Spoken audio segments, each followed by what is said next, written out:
Ini ya air otomatis langsung membasahi sehingga tumbuhnya tanaman yang di sini dengan yang di sini itu lebih cepat yang di sini. Akhirnya ya seperti ini. Yang di sini sudah setinggi 1 meter lebih, yang di situ baru sekitar 30 cm, 35-40 cm paling tinggi. Jadi satu tips yang ingin kami bagikan ke teman-teman sekalian.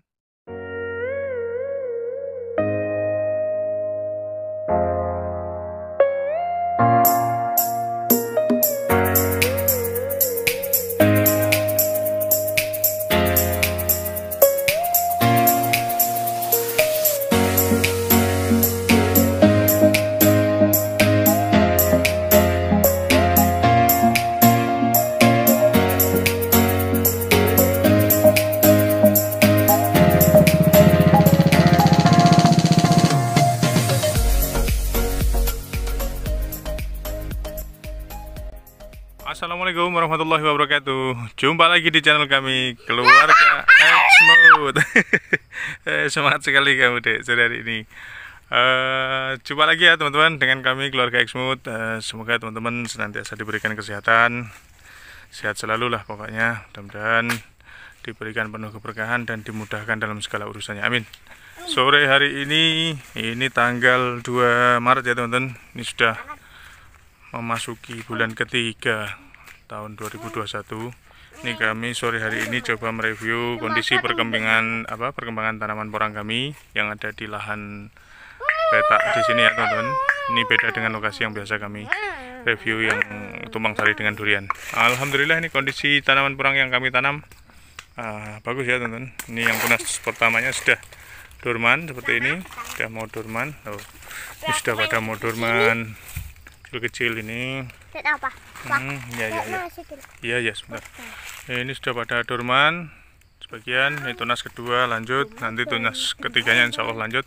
Nah untuk yang seperti video saya sebelumnya teman-teman, yang saya informasikan yang di sini yang lokasinya ketika pagi dia tidak terkena sinar matahari karena sana timur. Ini sinarnya ke sini, dia kena sinar matahari hanya siang saja pas jam 12 gitu tuh. Nanti kalau sore hari mulai condong ke sini tertutup sinar matahari oleh pohon ini jati. Jadi alhamdulillah kondisinya tanaman yang di sini bagus. Ini bisa dilihat kondisinya hijau-hijau, segar-segar gini.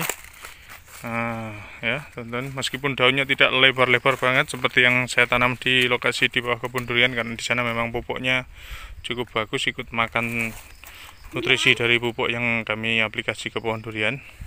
Nah ini nanti akan saya coba bandingkan dengan tanaman yang dari pagi sampai siang sampai sore kena sinar matahari terus.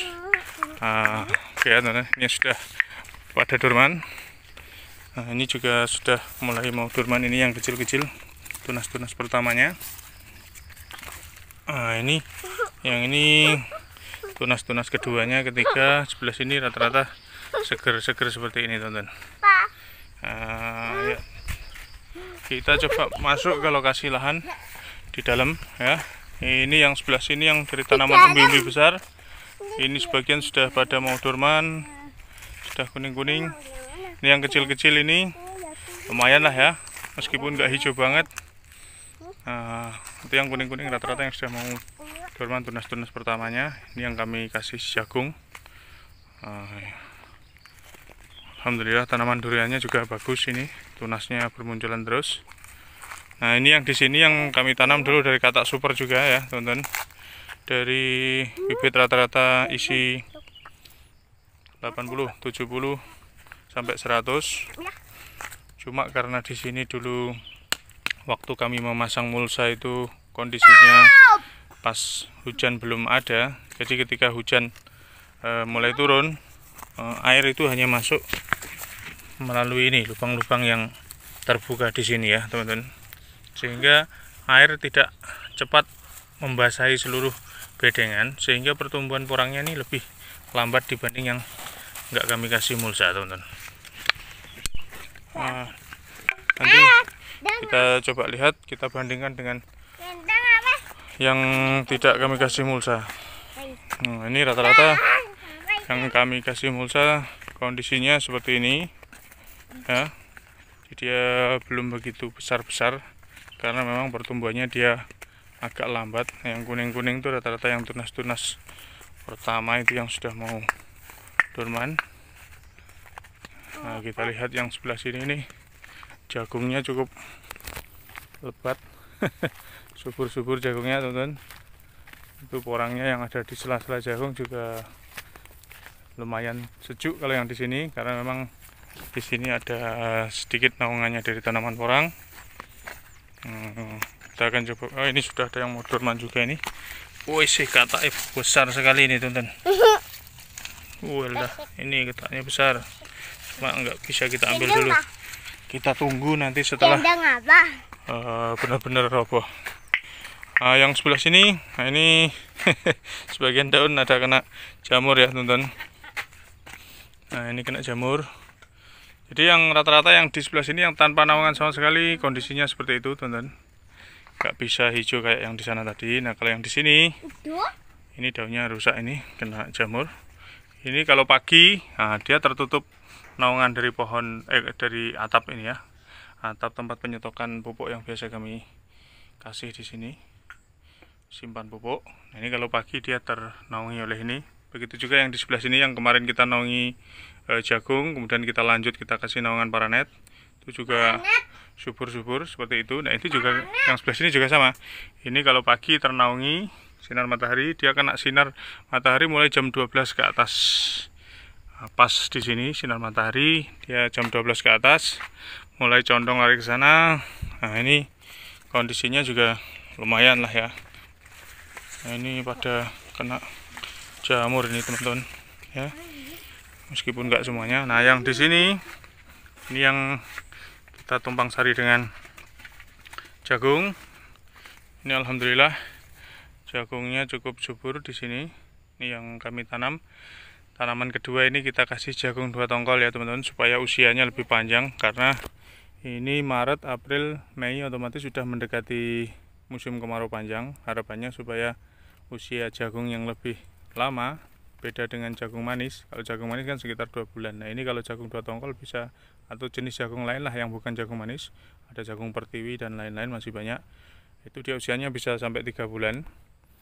Nah, harapannya nanti ketika sudah memasuki mendekati musim kemarau, porang kita masih cukup aman karena ternaungi oleh jagung yang masih usianya masih panjang ya, teman-teman, masih panjang.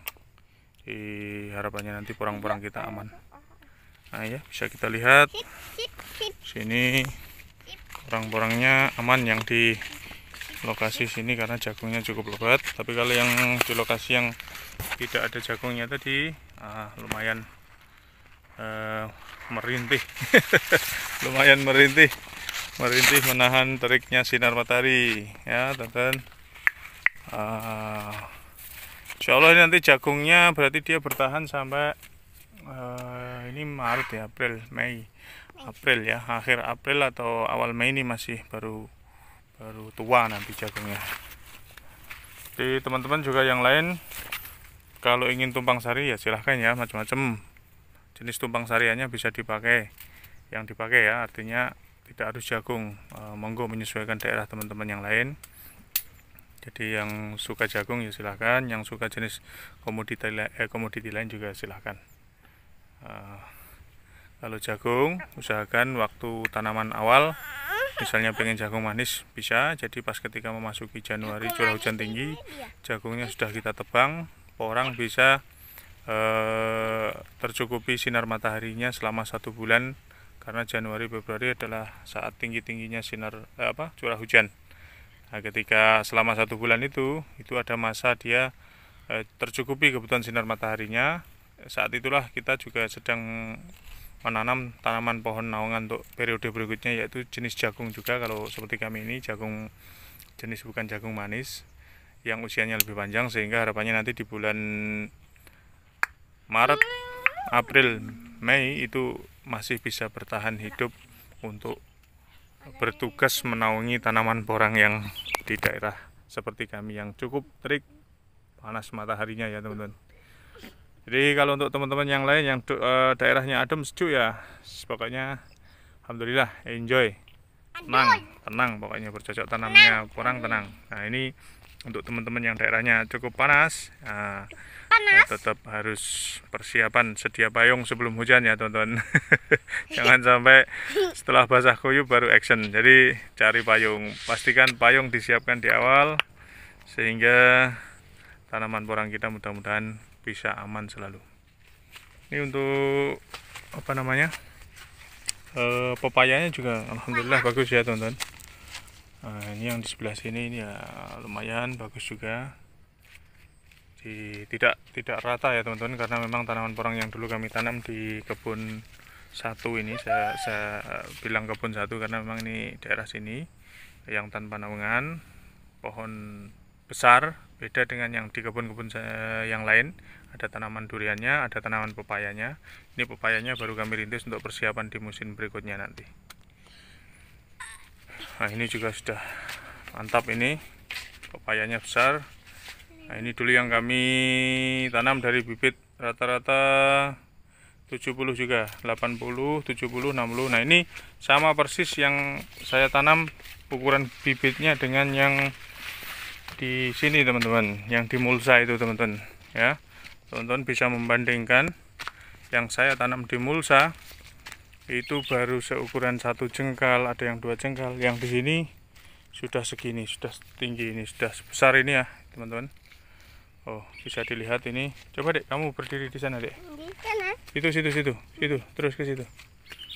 Nah, nah, itu porang-porang yang kami tanam di daerah sebelah sini. Itu menggunakan mulsa itu. Coba pegang porangnya. Nah, itu sampingmu. Nah, itu baru segitu, teman-teman. Itu bibitnya sama. Itu ukuran 1 kilo isi 70-80 juga. Nah, sekarang sini, Dek. Ya, kamu sini. Terus turun ke bawah, pegang porangnya. Turun ke sana, turun. Gak apa-apa, sini, turun sini. Ya, ambil papa ya. Pegang porangnya. Nah, teman-teman bisa lihat ya. Coba pegang yang itu Dek, belakangmu Dek. Nah, itu. Yang bawah pegang lagi belakangmu gitu, satunya. Nah, ya. Itu teman-teman bisa lihat. Ini bibitnya sama, ukuran 1 kilo isi 70 sampai 80. Bayangkan ini sudah segede ini. Yang di situ baru segitu tadi yang waktu anak saya di situ. Itu kenapa? Karena di sini dulu waktu masang mulsanya itu masih musim kemarau. Ada di video saya yang ini ya, di atas ini waktu saya proses penanamannya. Sehingga ketika curah hujan sudah mulai cukup tinggi, air itu masuk ke dalam tanahnya itu untuk membasahi bedengannya itu agak lambat, beda dengan yang di sini yang tidak kami kasih mulsa. Karena apa?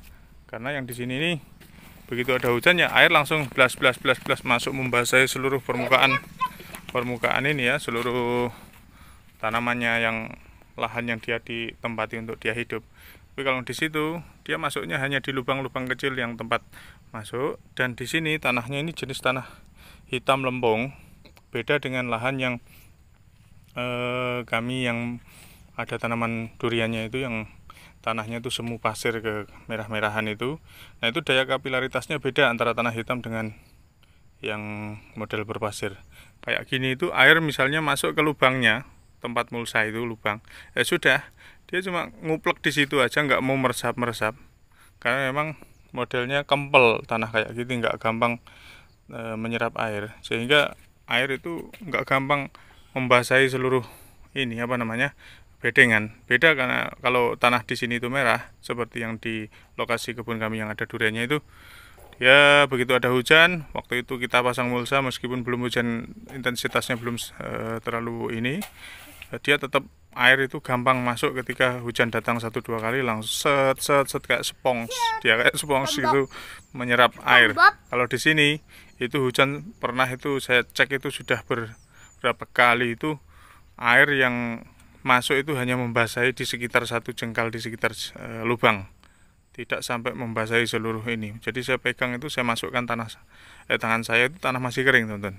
Beda kalau yang tidak menggunakan mulsa ini ya air otomatis langsung membasahi, sehingga tumbuhnya tanaman yang di sini dengan yang di sini itu lebih cepat yang di sini. Akhirnya ya seperti ini, yang di sini sudah setinggi 1 meter lebih, yang di situ baru sekitar 30 cm, 35-40 cm paling tinggi. Jadi satu tips yang ingin kami bagikan ke teman-teman sekalian di video kali ini, yaitu pastikan kalau memasang mulsa bedengannya harus basah dulu ya, harus basah. Karena kalau nggak basah porang kita nanti jadinya tidak maksimal pertumbuhannya, karena lahan tempat dia hidup itu airnya kurang sehingga dia pertumbuhannya kurang cepat. Jadi kalau yang ini ya salah satu bukti yang sudah kami praktekkan saja ya. Jadi teman-teman bisa mengambil pembelajarannya. Intinya pastikan kalau memasang mulsa bedengannya harus lembab, harus basah. Atau misalnya ada tanaman porang itu sudah kita siapkan, itu bedengannya sudah siap untuk menampung air yang banyak lah istilahnya, sehingga proses pertumbuhan kecambahnya dari porang itu akan lebih cepat sehingga dia tidak terhambat untuk proses pertumbuhannya. Bukan berarti menggunakan mulsa tidak bagus, bukan ya teman-teman. Tapi ini karena dulu memang airnya lambat masuk ke lokasi bedengannya. Ya, kalau yang di sini kan langsung ini. Cuma keuntungannya kan yang di situ nggak perlu sering menyiangi rumputnya, yang di sini sering menyiangi rumputnya.